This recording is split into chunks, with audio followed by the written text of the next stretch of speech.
Hello students. मैं doctor Ajay Vishwakarma. आज हम स्टार्ट करते हैं chapter rules of debit and credit. सबसे पहले देखते हैं इस चैप्टर के कंटेंट्स को। तो rules of debit and credit in recording transactions.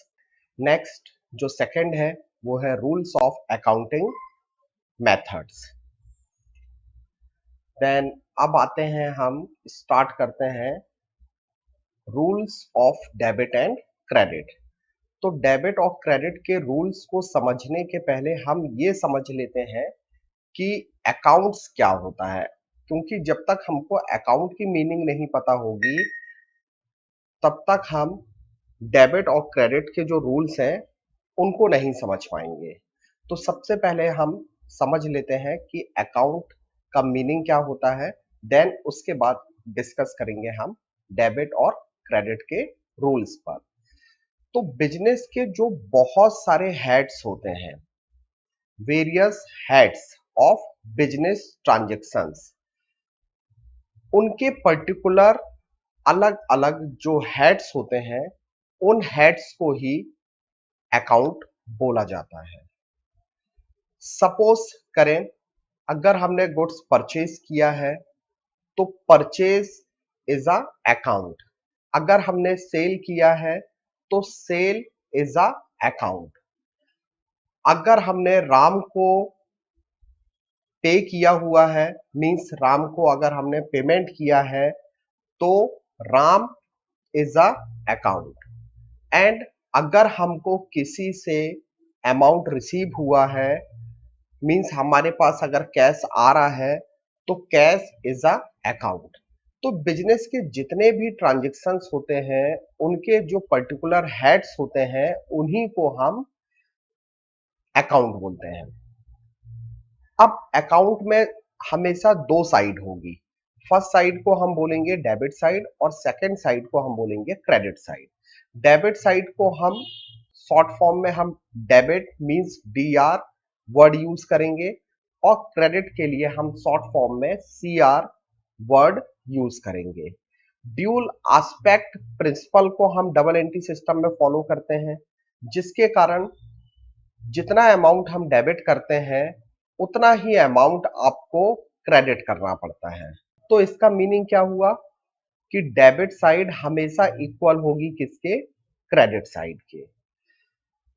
Every stages, हर एक स्टेज में हम चाहे जर्नल बनाएं, चाहे लेजर तैयार करें या ट्रायल बैलेंस तैयार करें या फाइनेंशियल स्टेटमेंट तैयार करें, आपकी जो डेबिट साइड होगी वो हमेशा इक्वल होगी किसके, क्रेडिट साइड के।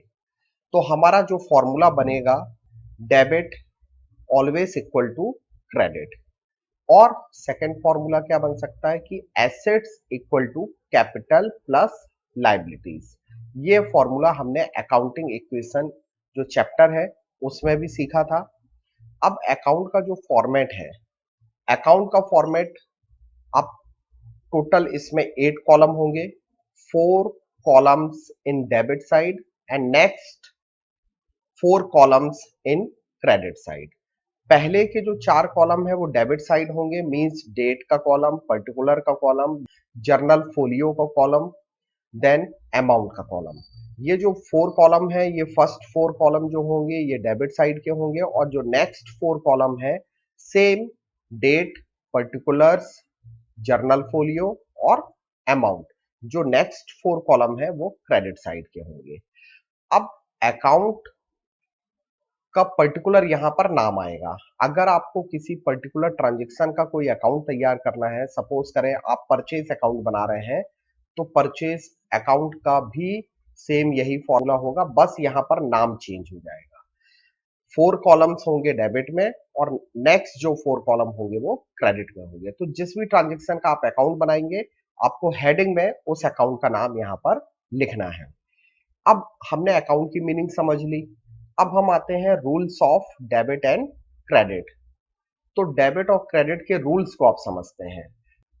जो डेबिट और क्रेडिट के रूल्स हैं ये दो कॉन्सेप्ट पर चलते हैं, एक मॉडर्न और अमेरिकन अप्रोच के थ्रू हम डेबिट और क्रेडिट के रूल्स को देखेंगे, और सेकंड है हमारा ट्रेडिशनल अप्रोच, उसके डेबिट और क्रेडिट के रूल्स को देखेंगे। तो हम पहले स्टार्ट करते हैं कि मॉडर्न और अमेरिकन अप्रोचेस से कौन से रूल्स जनरेट किए गए हैं। तो मॉडर्न और अमेरिकन अप्रोचेस के जो रूल्स हैं उनको 5 पार्ट्स में डिवाइड किया गया है। फर्स्ट है हमारा एसेट्स का रूल्स होगा, देन लाइबिलिटीज का रूल्स होगा, देन कैपिटल का रूल्स होगा, देन रेवेन्यू और इनकम का रूल्स होगा, और लास्ट हमारा रूल्स है वो है एक्सपेंसेस का रूल्स। तो अब एसेट्स के लिए क्या रूल्स बनाया गया है, तो ये कंपाइल फॉर्मेट है, इसके according account to be debited means अगर हम एसेट्स का अकाउंट डेबिट कर रहे हैं तो इसका मीनिंग हुआ कि एसेट्स जो है बिजनेस की वो बढ़ रही हैं। अगर हम एसेट्स के अकाउंट को डेबिट करेंगे तो एसेट्स बढ़ जाएंगी, और अगर हम एसेट्स के अकाउंट को क्रेडिट करेंगे तो एसेट्स कम हो जाएंगी। देन लाइबिलिटीज के रूल्स पर आते हैं। तो लाइबिलिटीज को अगर आप डेबिट करेंगे तो इसका मीनिंग है कि लाइबिलिटी आपकी कम हो जाएगी। देन अगर लाइबिलिटीज का जो अकाउंट है आप उसको अगर क्रेडिट कर रहे हैं और क्रेडिट करने से लाइबिलिटीज बढ़ जाती हैं, ये रूल्स हमको ध्यान में रखना है। देन कैपिटल अकाउंट के लिए भी रूल सेम होगा, क्योंकि कैपिटल भी क्या है, एक लाइबिलिटी है। तो कैपिटल के लिए भी रूल सेम है। कैपिटल को अगर आप डेबिट कर रहे हैं तो इसका मीनिंग वो क्या हो रहा है, कम हो रहा है। देन अगर आप कैपिटल को क्रेडिट कर रहे हैं तो कैपिटल इससे बढ़ रही है। तो जो लाइबिलिटीज के लिए रूल्स होगा वही कैपिटल के लिए रूल्स होगा, क्योंकि कैपिटल को भी लाइबिलिटीज माना जाता है और लाइबिलिटीज के अंतर्गत उसको लिया जाता है। देन रेवेन्यू और इनकम मींस हमारी जो इनकम है अगर हम उसको डेबिट करेंगे तो वो कम हो जाएगी, और अगर इनकम को हम क्रेडिट करेंगे तो इनकम बढ़ जाएगी। देन एक्सपेंसेस को अगर हम डेबिट करेंगे तो एक्सपेंसेस बढ़ जाएंगे, और अगर हम एक्सपेंसेस को क्रेडिट करेंगे तो एक्सपेंसेस कम हो जाएंगे। ये हो गए हमारे मॉडर्न और अमेरिकन अप्रोचेस वाले रूल्स। अब ये रूल्स कैसे इंप्लीमेंट होते हैं, उसके लिए हम जब इसका एक न्यूमेरिकल क्वेश्चन करेंगे तब ये रूल्स आपको बिल्कुल क्लियर हो जाएंगे कि एसेट्स को डेबिट करने से वो कैसे बढ़ जाती हैं या एसेट्स को क्रेडिट करने से वो कैसे कम हो जाती है। अब हम आते हैं सेकंड जो हमारी मेथड्स है वो है ट्रेडिशनल मेथड। हमने अमेरिकन अप्रोचेस के डेबिट और क्रेडिट के रूल्स पर डिस्कस कर लिया है। अब हम आ गए हैं ट्रेडिशनल मेथड के डेबिट और क्रेडिट के रूल्स को समझते हैं। तो ट्रेडिशनल मेथड, क्योंकि ये मेथड जो है ये लुकास पैसियोली के द्वारा बनाई गई मेथड है, मींस जो father of double anti system है उन्होंने इसको इवेंट किया था, इसलिए इस मेथड को ट्रेडिशनल मेथड बोलते हैं। मींस ये जब डबल एंटी सिस्टम के रूल्स को इवेंट किया गया था तभी से ये मेथड चली आ रही है, इसलिए इस मेथड को ट्रेडिशनल मेथड बोला जाता है। और ये मेथड जो है ये पुरानी मेथड है कंपेयर टू अमेरिकन अप्रोच से। अब इस मेथड के अकॉर्डिंग क्लासिफिकेशन ऑफ अकाउंट्स, पहले तो हम ये सीखते हैं कि how many types of accounts. Accounts का जो क्लासिफिकेशन किया गया है ये दो पार्ट में किया गया है। फर्स्ट है हमारा पर्सनल अकाउंट और सेकंड है हमारा इम्पर्सनल अकाउंट। तो पर्सनल अकाउंट में तीन अकाउंट्स को इंक्लूड किया गया है। First is natural personal account, second is artificial personal account, third is representative personal account. और इम्पर्सनल अकाउंट को दो पार्ट में डिवाइड किया गया है। First is real account and second is nominal account. तो जो रियल अकाउंट है इसको भी दो पार्ट में अलग अलग क्लासिफाई किया गया है। First is tangible real account और second is intangible real account. तो अब हम वन बाय वन इन अकाउंट्स पर डिस्कस करते हैं और इनका डिटेल एनालिसिस करते हैं। फर्स्ट आते हैं पर्सनल अकाउंट। तो पर्सनल अकाउंट में तीन अकाउंट को इंक्लूड किया गया है, natural personal account, artificial personal account और रिप्रेजेंटेटिव पर्सनल अकाउंट। तो जो नेचुरल पर्सनल अकाउंट होते हैं जनरली उसमें ह्यूमन बींग्स को इंक्लूड किया गया है। For example Ram, Mohan, Sita, Gita means जो लिविंग ह्यूमन बींग है उनको इंक्लूड किया गया है। और आर्टिफिशियल पर्सनल अकाउंट में जो किसी लॉ के द्वारा जिनको बनाया गया है, जैसे कंपनी एक लॉ के अधीन ही कंपनी को बनाया जाता है, बैंक को भी किसी लॉ के अंतर्गत ही इसको एस्टैब्लिश किया जाता है, स्कूल अगर आपको ओपन करना है तो उसके लिए भी आपको परमिशन लेनी पड़ेगी। तो ऐसी ऑर्गेनाइजेशन जो किसी लॉ के अंतर्गत बनाई जाती हैं वो होती हैं artificial personal account. Representative personal account में ये पर्सन को रिप्रेजेंट करते हैं, पर्सन और पर्सन्स को रिप्रेजेंट जो अकाउंट करते हैं उनको बोला जाता है रिप्रेजेंटेटिव पर्सनल अकाउंट। इसमें कैपिटल आएगा, ड्राइंग आएगा, बैंक ओवरड्राफ्ट आएगा, देन आउटस्टैंडिंग एक्सपेंसेस आएंगे और प्रीपेड एक्सपेंसेस आएंगे। देन सेकंड अकाउंट है हमारा रियल अकाउंट, इसी को हम एसेट्स अकाउंट भी बोलते हैं और इसी को आप प्रॉपर्टी अकाउंट भी बोलते हैं। तो इसमें दो अकाउंट आते हैं, tangible real account, intangible real account. जो टेंजिबल रियल अकाउंट होती हैं इनका मीनिंग ऐसी एसेट्स जिनको आप देख सकते हैं, टच कर सकते हैं, फील कर सकते हैं, उन एसेट्स को टेंजिबल एसेट्स बोला जाता है, like land, building, plant, machinery etcetera. ऐसी एसेट्स जिनको आप टच नहीं कर सकते और ना ही देख सकते हो, केवल फील की जा सकती हैं, लाइक गुडविल, पेटेंट, कॉपीराइट कि ये आपके बिजनेस में है, तो ऐसी एसेट्स को हम बोलते हैं इंटेंजिबल एसेट्स। अब आते हैं नॉमिनल अकाउंट। तो नॉमिनल अकाउंट में बिजनेस के जितने भी लॉसेस होते हैं और एक्सपेंसेस होते हैं और प्रॉफिट और इनकम को इंक्लूड किया गया है।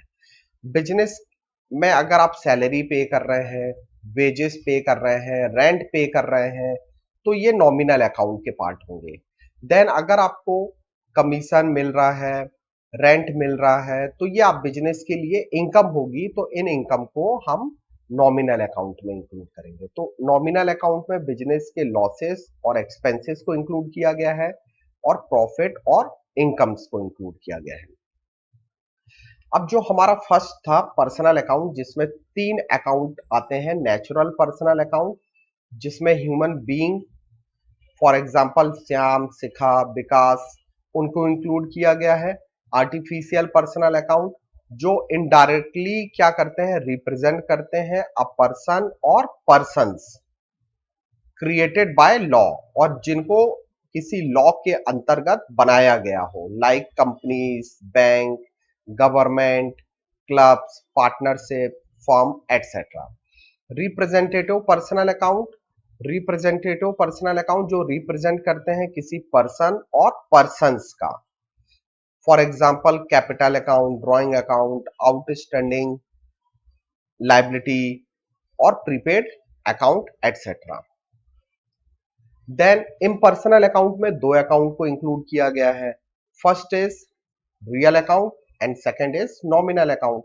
तो जो रियल अकाउंट है उसमें टेंजिबल अकाउंट आता है और इंटेंजिबल। तो टेंजिबल का मीनिंग हमने पहले भी डिस्कस कर लिया है कि जिनको हम देख सकते हैं और टच कर सकते हैं वो टेंजिबल एसेट्स होती हैं, और इंटेंजिबल एसेट्स मींस जिनको हम केवल फील कर सकते हैं, टच नहीं कर सकते हैं, उनको हम क्या बोलते हैं, इंटेंजिबल एसेट्स बोलते हैं। देन अब रियल अकाउंट में जो टेंजिबल एसेट्स हैं और जो इंटेंजिबल एसेट्स हैं उनमें जिनको आप टच कर सकते हैं, देख सकते हैं, वो सब नाम यहाँ पर हैं, जैसे land account, building account, machinery account, furniture account, sales account, purchase return account, sales return account, goods account, furniture account, motor account etcetera. तो ये सब जो गुड्स से रिलेटेड अकाउंट हैं, ये भी उस रियल अकाउंट के ही पार्ट होते हैं। और जो इंटेंजिबल एसेट्स होती हैं, लाइक जिनको हम टच नहीं कर सकते, केवल फील कर सकते हैं, गुडविल, ट्रेडमार्क, पेटेंट, ये सब रियल अकाउंट के पार्ट होते हैं। Then nominal account. तो जो नॉमिनल अकाउंट है, ये बिजनेस के लॉसेस और एक्सपेंडिचर और इनकम और प्रॉफिट को इंक्लूड किया गया है। अब बिजनेस के जो एक्सपेंडिचर है उनकी ये लिस्ट है, और जो बिजनेस की इनकम है उनकी ये लिस्ट है। तो जैसे रेंट आप पे कर रहे हैं, वेजेस पे कर रहे हैं, इंटरेस्ट पे कर रहे हैं, कमीशन पे कर रहे हैं, कैरेज पे कर रहे हैं, एडवर्टीजमेंट पे कर रहे हैं, सैलरी पे कर रहे हैं, टैक्स पे कर रहे हैं, तो ये सब आपके बिजनेस के एक्सपेंसेस है। इंश्योरेंस का पैसा दे रहे हैं, डिस्काउंट दे रहे हैं, बेड डेप हो रहा है, आपका पैसा डूब रहा है, डोनेशन दे रहे हैं, डेप्रिसिएशन चार्ज कर रहे हैं अपनी फिक्स्ड एसेट्स में, तो ये बिजनेस के एक्सपेंडिचर होते हैं। और ये बिजनेस की इनकम है जो कि बिजनेस को रिसीव होती है। जैसे अगर रेंट रिसीव हुआ है, कमीशन रिसीव हुआ है, डिस्काउंट रिसीव हुआ है, जो पैसा हमारा बेड डेप हो गया था, अगर वो पैसा रिकवर्ड हो जाता है तो ये बिजनेस की इनकम में कन्वर्ट हो जाता है। Then interest receive. अब आते हैं, ये हमने 3 अकाउंट तो देख लिए कि first is personal account, second is real account, और थर्ड इज नॉमिनल अकाउंट। तो अब इन अकाउंट के ट्रेडिशनल अप्रोचेस में क्या रूल्स बनाए गए हैं?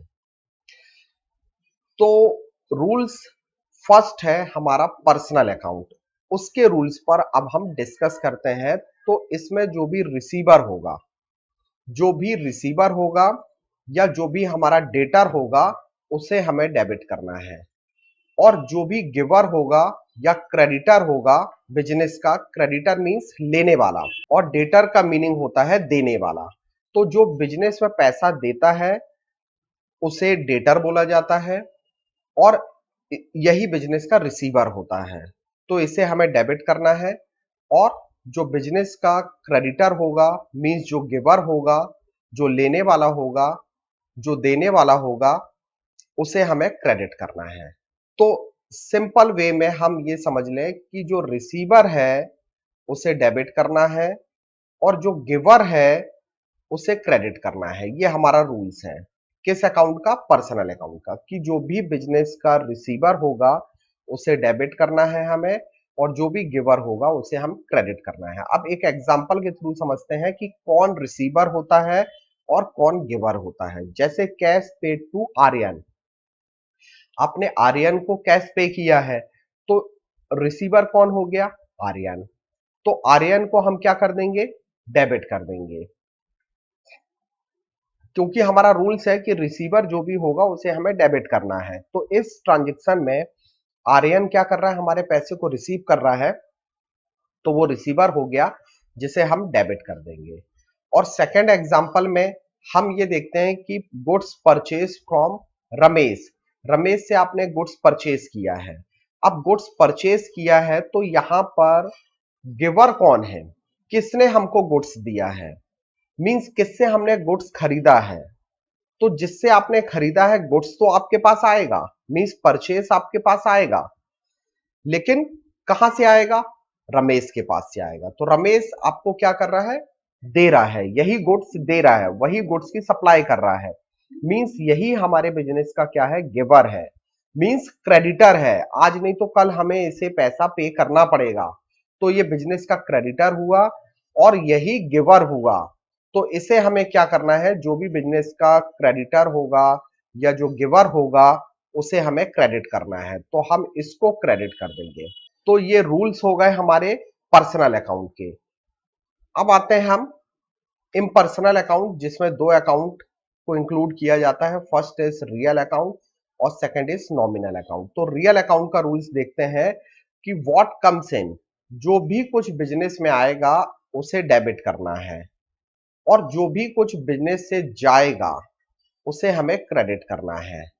तो बिजनेस में कुछ भी आएगा इनकमिंग ऑफ एसेट्स उसे आप डेबिट कर देंगे, और आउटगोइंग ऑफ एसेट्स जो कुछ भी यहां से जाएगा उसे आप क्रेडिट कर देंगे। फॉर एग्जांपल हम समझते हैं कि मशीन परचेज की है 5,000 रुपीज की। अब जब आप मशीन परचेज करोगे तो व्हाट कम्स इन, आपके पास क्या आया, मशीन आई। क्योंकि जब आप मशीन खरीदोगे तो आपके बिजनेस में क्या आएगा, मशीन आएगा। तो जो आएगा वो क्या हो जाएगा, डेबिट हो जाएगा। तो हम मशीन को क्या कर देंगे, डेबिट कर देंगे। अब हमने मशीन तो परचेज कर ली 5,000 रुपीज की, अब हमें देना क्या पड़ेगा, अब हमें देना पड़ेगा कैश। क्योंकि जब हम मशीन खरीदेंगे तो हमारे पास से कैश जाएगा। तो जो कुछ भी जाएगा वो क्या हो जाएगा, क्रेडिट हो जाएगा। तो व्हाट गोज आउट, सॉरी ये डज लिखा हुआ है, गोज आउट है। व्हाट गोज आउट क्या हो जाएगा, क्रेडिट हो जाएगा। तो जो कुछ भी बिजनेस में आएगा वो डेबिट हो जाएगा, और जो कुछ भी बिजनेस से जाएगा वो क्रेडिट हो जाएगा। देन तो इस पूरे ट्रांजेक्शन में हमने क्या देखा, मशीन हमारे पास बिजनेस में आई तो उसे हमने डेबिट कर दिया, और कैश हमारे पास से जा रहा है तो उसे हमने क्रेडिट कर दिया। मशीन आ रही है तो वो डेबिट हो गई, और कैश जा रहा है तो वो क्रेडिट हो गया। देन अब हम आते हैं नॉमिनल अकाउंट के रूल्स पर। तो नॉमिनल अकाउंट का जो रूल्स है कि बिजनेस के जितने भी एक्सपेंसेस होंगे उनको डेबिट करना है, और बिजनेस के जितनी भी इनकम है और जो गेन्स हैं उनको हमें क्रेडिट करना है।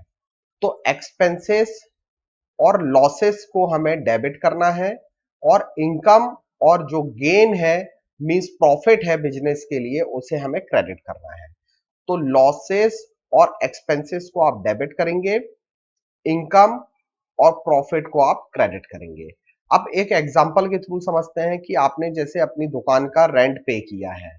अब रेंट पे करेंगे तो रेंट आपके लिए क्या हो जाएगा, एक एक्सपेंसेस हो जाएगा बिजनेस का। तो जब आप जर्नल एंट्री इसकी बनाएंगे तो रेंट को क्या कर देंगे, आप डेबिट कर देंगे 1,000 रुपीज से, और कैश आपके पास से जाएगा तो what goes out, cash goes out, तो कैश को आप क्रेडिट कर देंगे। तो रेंट डेबिट हो जाएगा क्योंकि ये आपके लिए एक्सपेंसेस है, और कैश जाएगा 1,000 रुपीज का, तो जो जाएगा वो क्या हो जाएगा, क्रेडिट हो जाएगा। सेकंड एग्जांपल में देखें तो रिसीव कमीशन, अब कमीशन आपको मिल रहा है तो ये आपकी इनकम हुई, और इनकम हो रही है तो कमीशन क्या हो जाएगा, क्रेडिट हो जाएगा। क्योंकि रूल्स है हमारा कि इनकम और प्रॉफिट्स क्रेडिट होते हैं। तो कमीशन हमारे लिए इनकम हुआ, उसे हम क्रेडिट कर देंगे। और कैश हमारे पास आएगा क्योंकि कमीशन के बिहाफ में हमको क्या मिलने वाला है, कैश मिलने वाला है। तो कैश हमारे पास आएगा, और जो रूल्स होता है व्हाट कम्स इन वो क्या होता है, डेबिट। तो हम एंट्री जब बनाएंगे तो कैश अकाउंट को डेबिट करेंगे और कमीशन अकाउंट को क्रेडिट कर देंगे।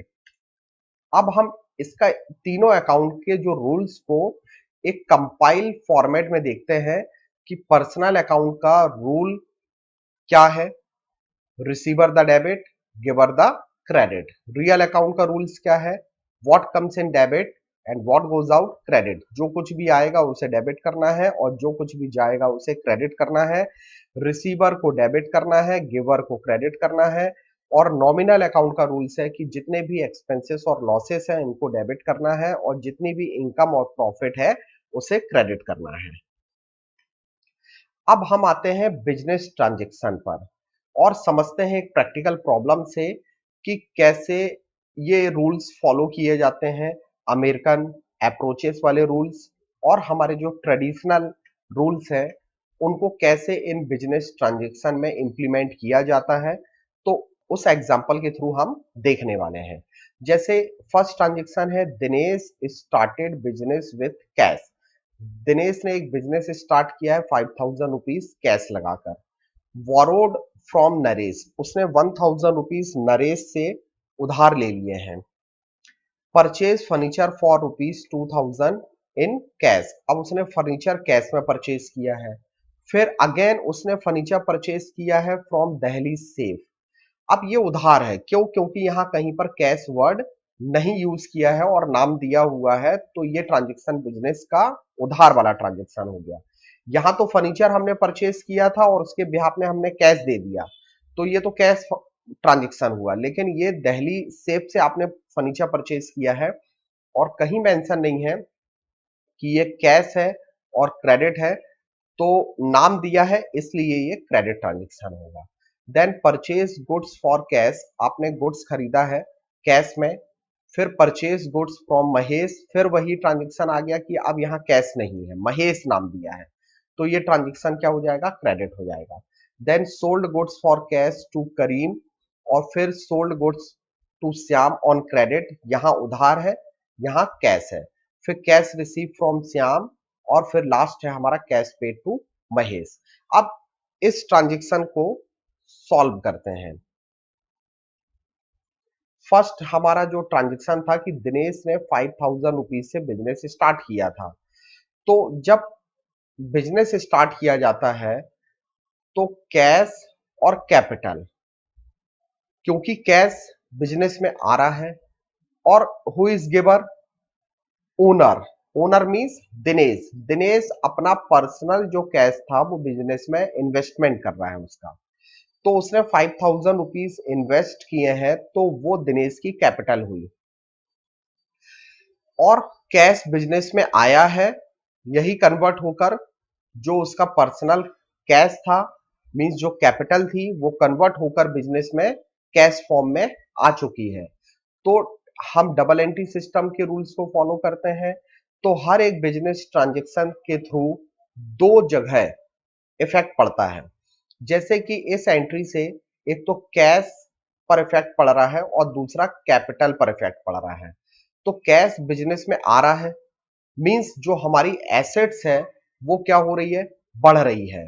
क्योंकि अगर हम एसेट्स को मींस कैश को अगर हम डेबिट कर रहे हैं, तो अमेरिकन जो अप्रोचेस वाले रूल्स हैं उसके अकॉर्डिंग अगर किसी भी एसेट्स को हम डेबिट करते हैं तो इसका मतलब होता है कि वो एसेट्स बढ़ रही है। तो कैश यहाँ पर डेबिट हो रहा है और कैपिटल क्या हो रही है, क्रेडिट हो रही है, और capital is a liability.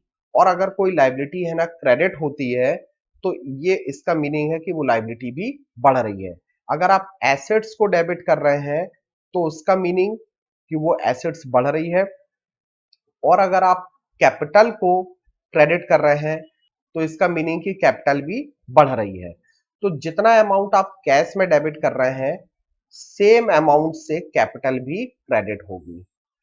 Then अब बोरोड किया है आपने नरेश से, नरेश से आपने उधार लिया हुआ है, तो आपके पास कैश तो आया, what comes in, cash comes in, तो कैश क्या हो जाएगा, डेबिट हो जाएगा, तो हम कैश को डेबिट कर देंगे।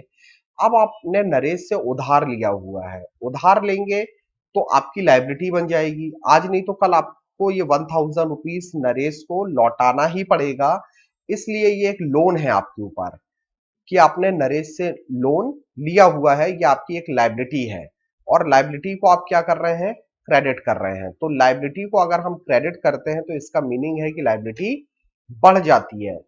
और अगर आप एसेट्स को डेबिट कर रहे हैं, कैश जो कि डेबिट हो रहा है, और एसेट्स को अगर हम डेबिट करते हैं तो इसका मीनिंग होता है कि एसेट्स बढ़ रही है। तो सेम अमाउंट से कैश और सेम अमाउंट से आपकी उतनी ही liability means loan from Naresh credit और डेबिट हो जाएंगे।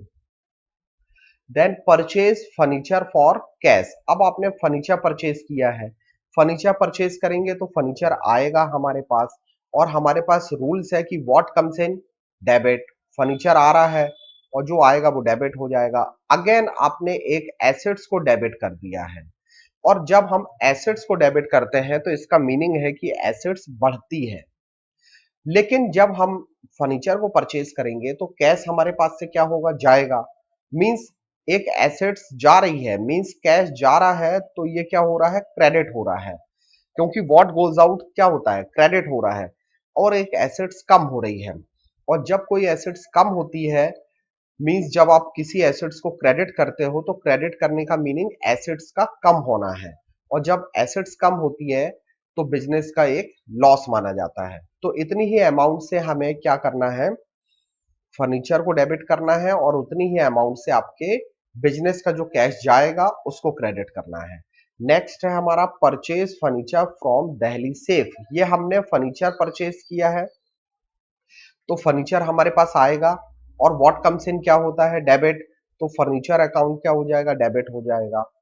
तो एक एसेट्स जिसको डेबिट किया आपने और डेबिट करने से एसेट्स बढ़ गई है।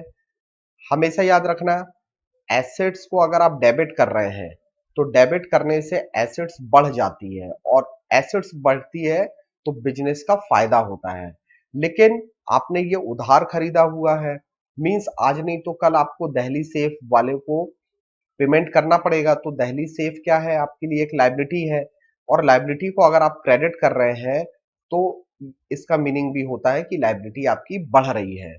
तो एसेट्स भी बढ़ रही है और साथ में आपकी लायबिलिटी भी बढ़ रही है। तो कैश, और जितना आप डेबिट में अमाउंट लिखेंगे कैश का, उतना ही अमाउंट आपको क्रेडिट में लिखना है, क्योंकि जितने का आप एसेट्स परचेज कर रहे हैं उतनी ही आपकी लायबिलिटी जनरेट हो रही है। Then fifth, purchase goods for cash. अब आपने ना गुड्स खरीदा है, गुड्स खरीदा है तो एंट्री क्या बनी, what comes in, purchase comes in. तो परचेज क्या है, एक एक्सपेंसेस है, क्योंकि आप गुड्स खरीदेंगे तो आपके पास से पैसा खर्च होगा, और आप परचेज को क्या कर रहे हो, डेबिट कर रहे हो। आप किसी एक्सपेंसेस को डेबिट करते हो तो इसका मीनिंग है कि वो एक्सपेंसेस बढ़ता है। यह हमारे मॉडर्न अप्रोच के रूल्स हैं कि अगर आप किसी एक्सपेंसेस को डेबिट करोगे तो वो एक्सपेंसेस बढ़ेगा। और अगर आप किसी एसेट्स को क्रेडिट कर रहे हो, क्योंकि जब आप गुड्स खरीदोगे तो आपके पास से कैश जाएगा, तो जब कैश जाएगा मींस वो क्रेडिट होगा। और जब हम किसी एसेट्स को क्रेडिट करते हैं तो वो एसेट्स कम हो जाती है। एसेट्स डेबिट करने से बढ़ जाती है, एसेट्स क्रेडिट करने से कम हो जाती है। तो सेम अमाउंट से हमारा एक्सपेंसेस और सेम अमाउंट से हमारा कैश इफेक्ट करेगा। Then purchase goods from Mahesh. अब आपने फिर से गुड्स परचेज किया, तो परचेज किया है, फिर आपका एक्सपेंसेस हुआ जिसे आपने फिर डेबिट कर दिया, क्योंकि जब आप गुड्स खरीदेंगे तो what comes in, purchase comes in. तो परचेज क्या हो जाएगा, डेबिट हो जाएगा। तो एक्सपेंसेस को डेबिट करने से क्या हो गया, एक्सपेंसेस बढ़ गया, कितने अमाउंट से, 3000 से। देन अब हमने कैश पे नहीं किया है, अब हमने महेश से उधार खरीदा हुआ है, तो हमें महेश को आज नहीं तो कल पैसा देना पड़ेगा, मींस ये हमारी एक लायबिलिटी है। और लायबिलिटी को, यही हमारा गिवर है, और जब गिवर को हम क्या करते हैं, क्रेडिट करते हैं, तो ये हमारी एक लायबिलिटी है जिसे हम क्रेडिट कर रहे हैं। और जब हम लायबिलिटी को क्रेडिट करते हैं तो उससे हमारी लायबिलिटी बढ़ जाती है, उतनी ही अमाउंट से बढ़ जाएगी जितनी अमाउंट से आपका एक्सपेंसेस बढ़ा है। Then sold goods for cash to करीम।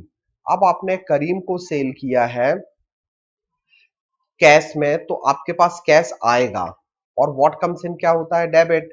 तो कैश डेबिट हो जाएगा और सेल जाएगा, और व्हाट गोज आउट क्या होता है, क्रेडिट। सेल करने से आपकी एक इनकम बढ़ रही है, मींस एक रेवेन्यू बढ़ रहा है। तो रेवेन्यू बढ़ रहा है मींस ये एक इनकम है, और अगर आप इनकम को क्रेडिट करते हो तो इसका मीनिंग है कि वो इनकम बढ़ रही है। लेकिन अगर आप कैश, जो एक एसेट्स है, अगर आप किसी एसेट्स को डेबिट करोगे तो इसका मीनिंग होता है कि वो एसेट्स भी बढ़ रही है। तो सेम अमाउंट से कैश बढ़ जाएगा और सेम अमाउंट से आपकी इनकम भी बढ़ जाएगी। नेक्स्ट ट्रांजेक्शन है हमारा सोल्ड गुड्स टू श्याम। अब आपने ना श्याम को क्या किया है, सेल किया है। अब जब श्याम को सेल करोगे तो श्याम आपका डेटर हो जाएगा, क्यों, क्योंकि आज नहीं तो कल आपको ये श्याम पैसा देगा, क्योंकि आपने उसको क्रेडिट बेसिस पर सेल किया है। तो सेल तो जाएगा, तो जो जाएगा वो क्रेडिट हो गया, सेल क्रेडिट हो गया, किसके पास गया, श्याम के पास। और श्याम आपका डेटर है, और डेटर को अगर हम डेबिट कर रहे हैं, डेटर एक एसेट्स होता है, और अगर हम एसेट्स को डेबिट करते हैं तो इसका मीनिंग होता है कि एसेट्स बढ़ रही है। और सेल जो हमारी एक इनकम है, रेवेन्यू है, अगर हम रेवेन्यू को या इनकम को क्रेडिट करते हैं तो उसका मीनिंग है कि वो रेवेन्यू बढ़ रहा है। तो सेम अमाउंट से हमारा डेटर और सेम अमाउंट से हमारी इनकम बढ़ जाएगी। नेक्स्ट, नाइन्थ नंबर के ट्रांजेक्शन पर आते हैं, कैश रिसीव्ड फ्रॉम श्याम। अब आपको श्याम से पैसा मिला है, श्याम मीन्स जो आपका डेटर था जिसको आपने सेल किया था, उससे पैसा आपको रियलाइज्ड हो रहा है। तो कैश तो आएगा आपके पास, क्योंकि रूल्स होता है कि what comes in, cash comes in. Shyam आपको कैश दे रहा है तो कैश डेबिट हो जाएगा। तो जब आप किसी एसेट्स को डेबिट करते हो तो उसका मीनिंग है कि वो एसेट्स बढ़ रही है। तो कैश आ रहा है, एसेट्स बढ़ गई 3000 रुपीज से। और श्याम जो आपका डेटर था, जो 3000 रुपीज उसने पे कर दिए हैं, मीन्स जब आप किसी एसेट्स को क्रेडिट करते हो तो इसका मीनिंग है कि वो एसेट्स कम हो जाती है। तो उतनी ही अमाउंट से कम हो जाएगी। क्यों? क्योंकि अब श्याम 3000 रुपीज है ना, दोबारा पे नहीं करेगा। तो इससे हमारे डेटर्स क्या हो चुके हैं? कम हो गए हैं। और डेटर मीन्स एक एसेट्स कम हो रही है। अगर आप एसेट्स को क्रेडिट कर रहे हो तो इसका मीनिंग है कि एक एसेट्स कम हो रही है। लास्ट ट्रांजेक्शन है कैश पेड टू महेश। आपने महेश को पे किया है। अब महेश मीन्स आपका जो क्रेडिटर था उसको आप 1000 रुपीज पे कर रहे हो, क्योंकि पहले आपने महेश से गुड्स खरीदा हुआ है। जब आप महेश को पे करोगे, मीन्स आपका जो क्रेडिटर है इसको आप पे कर रहे हो, तो हु इज रिसीवर? महेश। तो महेश क्या हो जाएगा? डेबिट हो जाएगा। मीन्स महेश आपका क्रेडिटर था और क्रेडिटर इज अ लाइबिलिटी। इसका मतलब है आपने लाइबिलिटी को डेबिट कर दिया है। और लाइबिलिटी को डेबिट करने का मीनिंग होता है कि लाइबिलिटी का कम हो जाना। देन अब हमने कैश पे किया है तो कैश जाएगा, और व्हाट गोज आउट क्या होता है? क्रेडिट। तो कैश क्या हो जाएगा? क्रेडिट हो जाएगा। और कैश एक एसेट्स है, और अगर आप एसेट्स को क्रेडिट कर रहे हैं तो इसका मीनिंग है कि एसेट्स कम हो रही है। एसेट्स को डेबिट करने से एसेट्स बढ़ जाती है, एसेट्स को क्रेडिट करने से एसेट्स कम हो जाती है। तो आपका क्रेडिटर 1000 रुपीज से कम हो जाएगा और आपकी जो एक एसेट्स है वो भी 1000 रुपीज से कम हो जाएगी। Thank you. अगर आपको वीडियो पसंद आया हो तो लाइक कीजिएगा, चैनल को सब्सक्राइब कीजिएगा। Thank you very much.